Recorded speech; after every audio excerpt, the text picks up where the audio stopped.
ఓం వసుదేవసుతం దేవం కంసచాణూరమర్దనం దేవకి పరమానందం కృష్ణం వందే జగద్గురుం.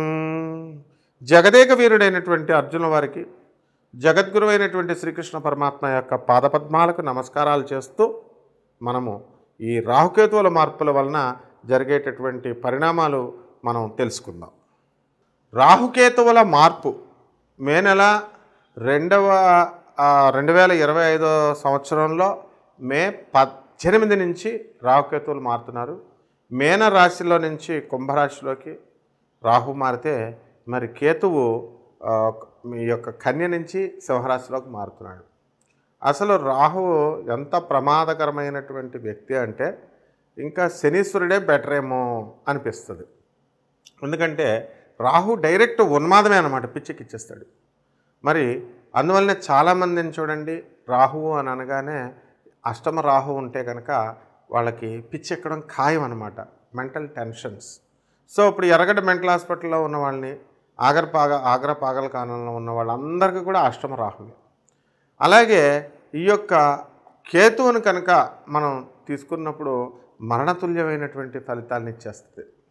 మరి సింహరాశిలో ఉన్నటువంటి కేతువు మరి ఈ యొక్క మకర రాశి వాళ్ళకి మనం ఎగ్జాంపుల్గా తీసుకుంటే అష్టమ కేతువు సూసైడ్ చేసుకోవాలనిపిస్తూ ఉంటుంది 10 నిమిషాలకి. అయితే ఈ యొక్క శని ఏం చేస్తాడంటే ఈ రాహువుని కంట్రోల్లో పెట్టాడు.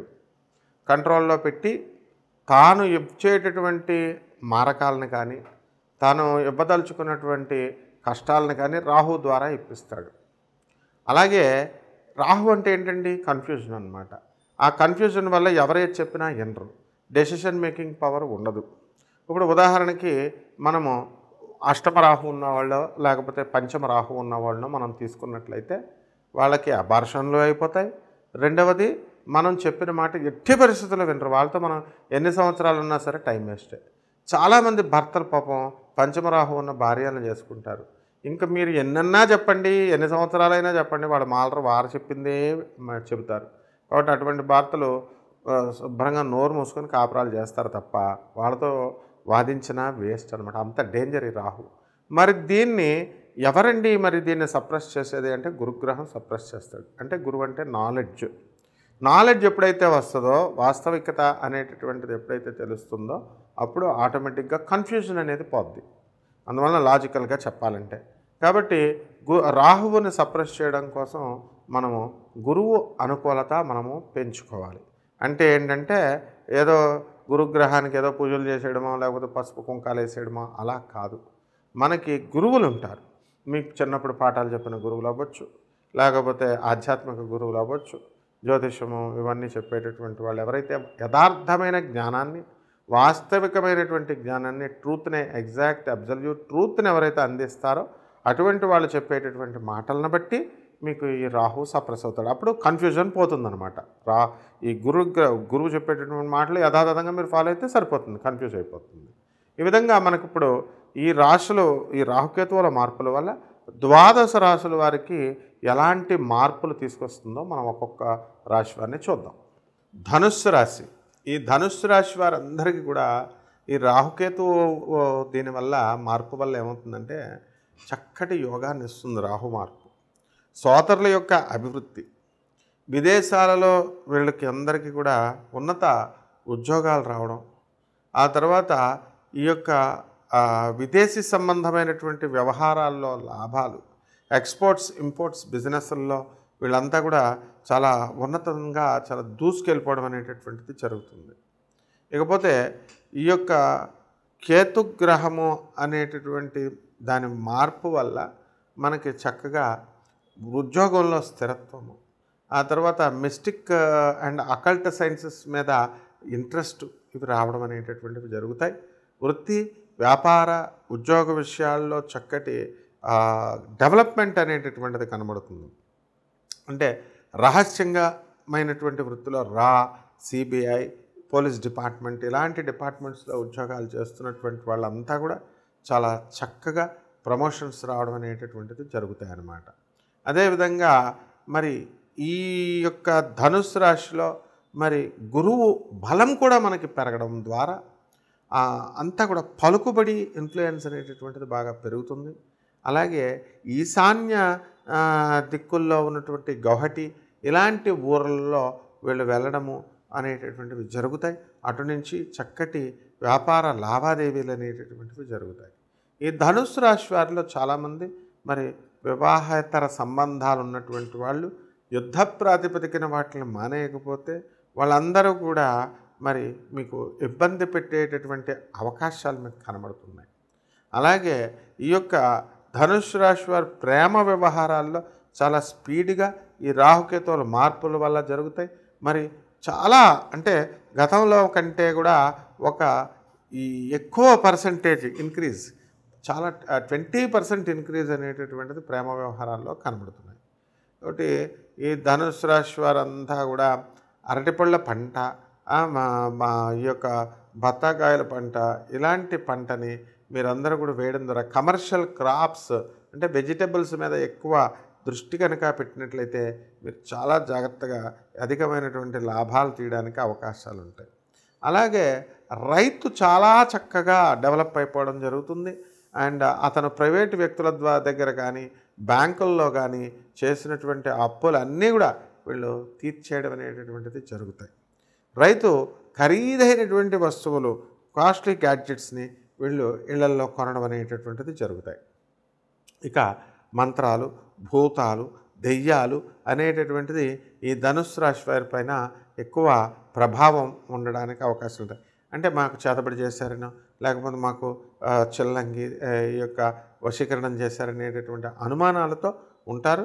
అవి ఎంతమంది ఇవి అనుమానాలని చెప్పినా కూడా మీకు అదంతా కూడా అర్థం కాదనమాట. కాబట్టి ఈ రాశి వారంతా కూడా మనకి ఈ ధనుస్సు రాశి వారు ఉద్యోగాల్లో ప్రమోషన్స్ రావడానికి అవకాశాలు చాలా అధికంగా కనబడుతున్నాయి. కాబట్టి ఈ యొక్క శాస్త్రీయమైనటువంటి సంగీతము, నాట్యము ఇలాంటివన్నీ కూడా అందులో ఉన్నవాళ్ళు సన్మానాలు పొందుతారు.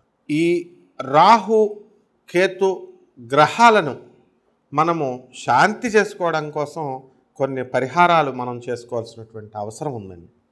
అదేమిటంటే మనకి ఈ యొక్క రాహు జపం చేసుకోవాలా, రాహు స్తోత్రాలు చదువుకోవాలా. రాహుకి కిలోంపావు మినుముల్ని తర్వాత ఆవు పేడ రంగు ఉన్నటువంటి వస్త్రాలనిచ్చి పేద బ్రాహ్మణులకి మనము శనివారం నాడు ఉదయం 8 గంటలకు దానం చేసుకోవాలి. అలాగే మనకి అశ్వత్థ వృక్షం అంటే రావి వృక్షం ఉంటుంది కదండి, రావి చెట్టు, అది దేవతా వృక్షం అన్నమాట. దానికి బకెట్ నీళ్లు పోసి చక్కగా ఆ యొక్క చెట్టు చుట్టూ కూడా 108 సార్లు మనము ఓం రాహవే నమః, ఓం సింహికా గర్భసంభూతాయ నమః, ఓం రాహవే నమః అంటూ మనము ప్రదక్షిణాలు చేసుకోవాలి. 108 ప్రదక్షిణాలు మనము శనివారం నాడు చేసుకోవాలి. అలాగే దుర్గాదేవి యొక్క బెజవాడ కనకదుర్గమ్మ తల్లి యొక్క పటాన్ని తీసుకొని ఆ పైన ఒక యంత్రాన్ని కానీ లేదా అమ్మవారి పాదాల దగ్గర ఓం హ్రీం దుమ్ దుర్గాయై నమః, ఓం హ్రీం దుమ్ దుర్గాయై నమః అంటూ 108 సార్లు మనము అమ్మవారి యొక్క మంత్రాన్ని జపిస్తూ మనం కుంకుమ అర్చన మనం ఇంట్లో చేసుకోవాలి. ఇక పాయసాన్న ప్రియ త్వక్స్థ పశులోక భయంకరి అన్నారు. మరి ఆ పాయసానాన్ని మీరు నైవేద్యంగా పెట్టాలి. స్నిగ్ధౌజన ప్రియ అన్నారు.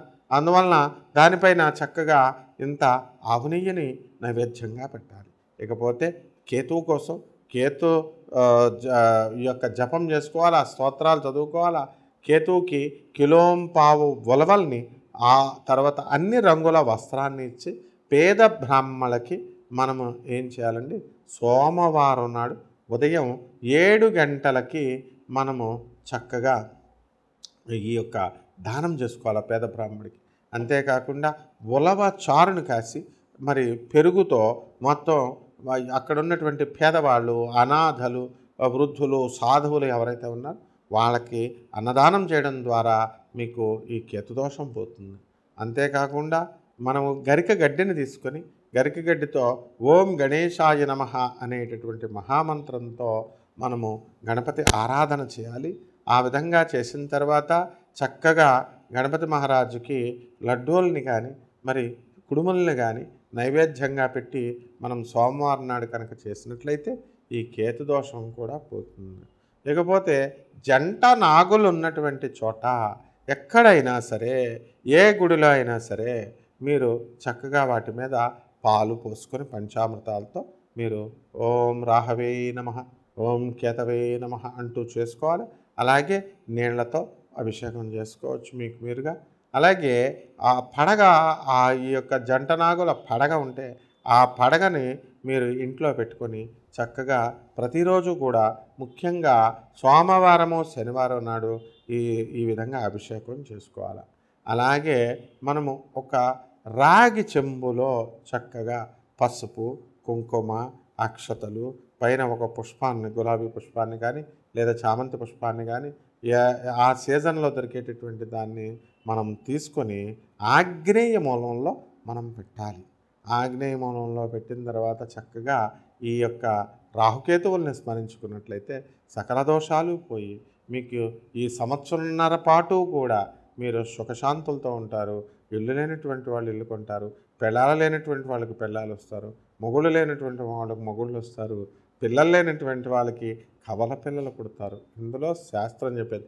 మీరు పిల్లలంటే ఏదో ఒక పిల్లడు పుడతాడు అనుకుంటారు కదా, రాహుకేతువులు ఉంటేనే కవల పిల్లలు పుడతారు. ట్రిప్లెట్స్ అని పుడతారు, అంటే జంట. అలాంటి 3 రెళ్ళు 6 పిల్లలు పుట్టిన వాళ్ళు ఉన్నారు. ఫారెన్లో మీరు న్యూస్ చూసుంటారు. 8 మంది పిల్లలు కూడా పుట్టినట్టుంటారు, డూప్లెట్స్. ఇలా ఉంటారనమాట. కాబట్టి పుష్కలమైనటువంటి మీ యొక్క సమస్త సమస్యల్ని ఈ రాహుకేతువులు పరిష్కారం చేస్తే ఈ చిన్న చిన్న పరిష్కారాల ద్వారా శుభమస్తు.